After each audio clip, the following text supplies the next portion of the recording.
I'm seeing a lot of 2020 like fees where, you saw lumber was really overpriced for a little while. I'm starting to see restaurants have signs up like, sorry if we can't provide you your normal thing because of whatever, whether that being staffing, food availability, et cetera, et cetera.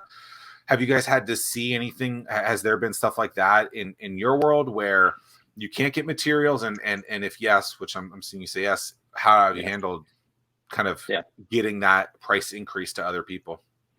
So I'll do materials and then I'll do employees because they're two very different issues, but they're linked at the back end because we're having trouble getting supplies because of employees. But so our materials, so let's just take our average pond is a $12,000 pond. It's a 10 by 14 with an 8-foot stream. We sell that more than anything else on the water feature side.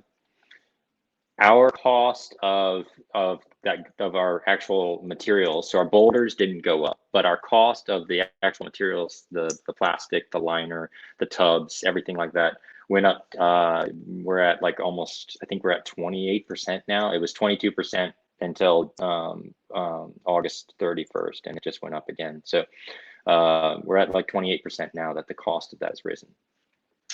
The materials to make a 10 by 14 with an 8-foot stream cost us last year roughly, $2,800. So it's not a significant increase in the overall, $12,000 cost of the pond. So what we've done is we've passed that cost, that direct cost on to the client. We did a 10% raise on the cost of our water features, and that covered, the rising cost of the equipment, materials, and everything like that. On the paver side, we've actually only seen a 3% increase, which they've pretty much always done, a 1 to 3% increase. So the paver side, the aggregates, the base, all that stuff has actually stayed almost exactly the same. It hasn't changed. So we've actually been able to leave that price roughly the same. We did put a 10% raise on that as well. Because inflation is coming, I really want to get ahead of it. I don't want to wait until inflation is here and get caught by the wave. I would rather ride it, like endless summer style, chasing the wave around the world. So employees, one of the things that we've done, and this is, again, these are not my ideas. These are just things that a good coach taught me. And then I was able to put into place was focus on culture, focus on creating a place where people like to work, where people enjoy their job, give them a mission, give them a purpose, give them a team to buy into, and then treat them like humans. Don't bark at them. Don't tell them what they have to do. Give them the autonomy, give them the ability to kind of pick the work that they want to do, and then steer your team towards it. It wasn't just my idea to become the #1 water feature company in Hampton Roads. It was my team's idea. We came together and we decided that that's what we wanted to do. They have just as much buy-in. If they didn't want to do water features and they wanted to install plants instead, we would 100% right now be installing plants instead of putting boulders and liner in the ground. And I'm not perfect at it. I'm not trying to say like I'm the world's leading expert in creating a company culture, but I definitely take give them the initiative, give them the ability to say yes or no, give them the control of their schedule, give them direct contact with the client and through the experience, and then give them a place where they can fail, and it's not the end of the world if they fail. And sometimes that means kind of preparing the client for their failure. If because I'm the salesman, so if I know that they're probably going to fail in a certain area, kind of letting the client be ready to that they can be let down, or that they can kind of have that experience, and in training the client what to expect. So the team is the only reason we're able to do what we're doing. It's not me. I may bring the sales in and bring the leads to my team, but ultimately the fact that they have ownership of it is what's making it work. I think a lot of people say that, and I think you can tell in your voice and just the way that you're dictating that that's probably a wrong word to say in that kind of way, but like that you're actually expressing that. You can tell it is real and natural, and it's something that really is important. And I think a lot of people will say that and be like, oh yeah, my team matters, culture matters. And then it's just like, it's just false. The application is really hard. It's extremely hard. Yeah. Yeah, that's good. I have to do this because I think it's hilarious. But that person that I was talking about actually apparently is watching here right now, and I'm here and not stalking you. I mean, look, I'm just saying, like, that's exactly what we're looking for in this world, is people like this.